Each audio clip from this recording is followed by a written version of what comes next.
Olá a todos, nesse terceiro vídeo nós queremos ver a evolução do comunismo até os dias de hoje.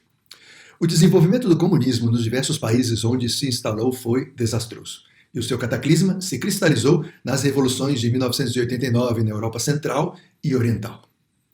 Arthur Brown, professor de Oxford, é um profundo conhecedor do assunto. Ele levou 2 anos para escrever o livro, publicado em 2009, mas reuniu informações colhidas ao longo de 45 anos de muitas viagens aos países comunistas, especialmente durante a Guerra Fria.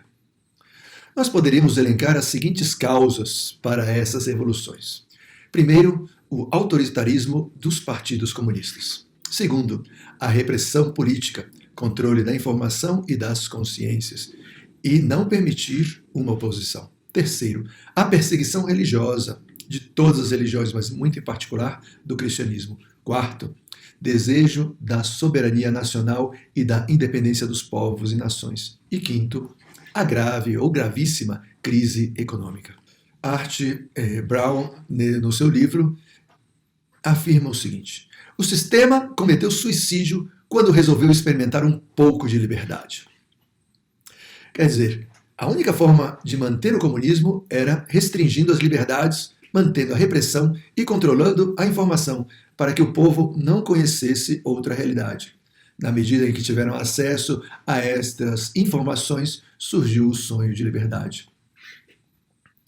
Segundo Arthur Hochwald, na Polônia, mais de 60% da população vivia na pobreza e a inflação, medida pela taxa do mercado negro do dólar americano, seria de 1.500% no período de 1982 a 1987, pouco antes das revoluções.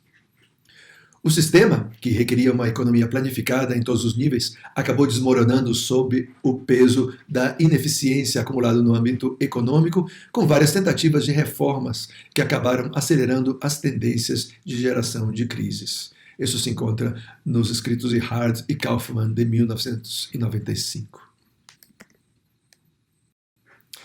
As reivindicações dos povos eram diversas.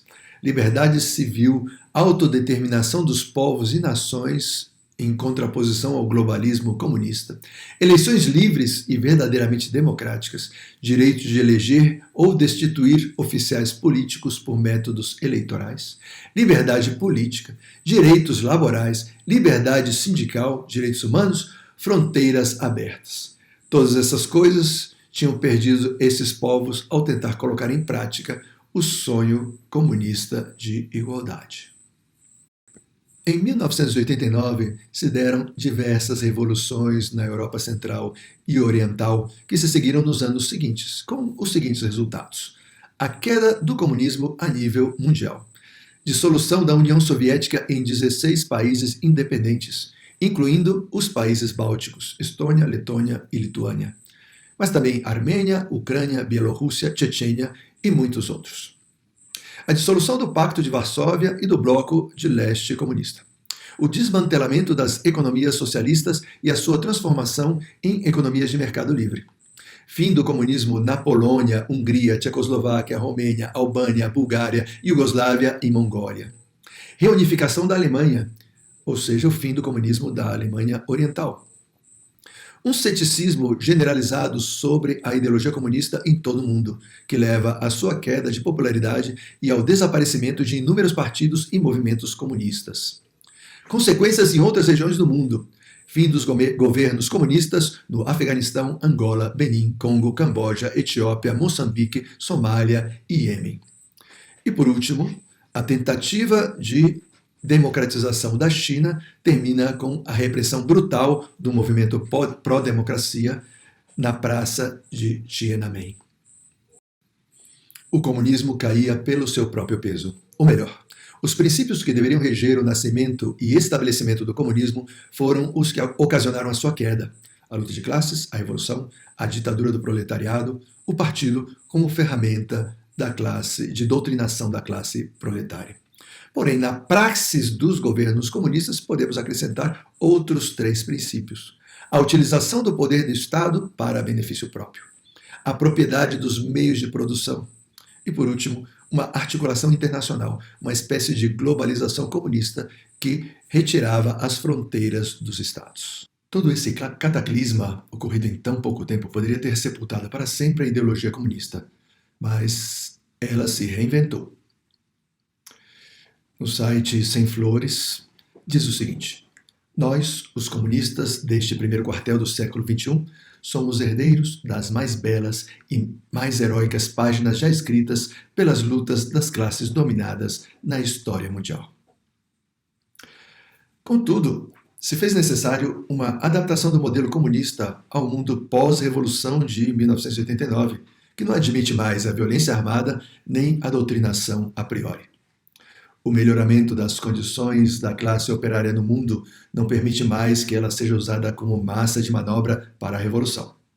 Então se faz mister a busca de outras causas revolucionárias, novas classes a serem defendidas e doutrinadas pelo partido a fim de ser o estopim revolucionário.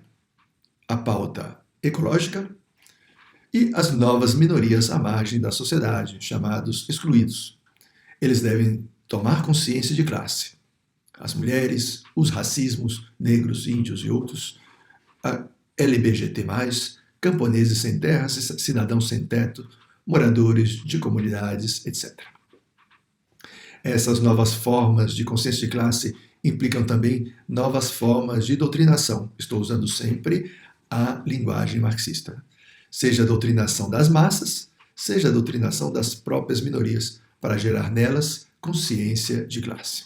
Cito a continuação alguns artigos dos quais se citam essas informações, Metodologia marxista e processos de transição, movimentos sociais rumo a uma nova sociedade, do consenso ideológico ao dissenso alternativo, feminismo marxista, nota sobre o processo em construção, etc. Por último, mas não menos importante, são propostas novas formas de enfrentar velhos inimigos. Para relativizar ou mesmo destruir a família, se propõem novas formas culturais, a promoção do aborto e a criação da ideologia de gênero. Para minimizar a igreja ou mesmo o serviço da sua força, surge a teologia da libertação. Está desenhado e em pleno funcionamento o renascimento do comunismo a nível mundial. E no Brasil, é possível que isso aconteça? No próximo bloco, nós queremos analisar essas possibilidades.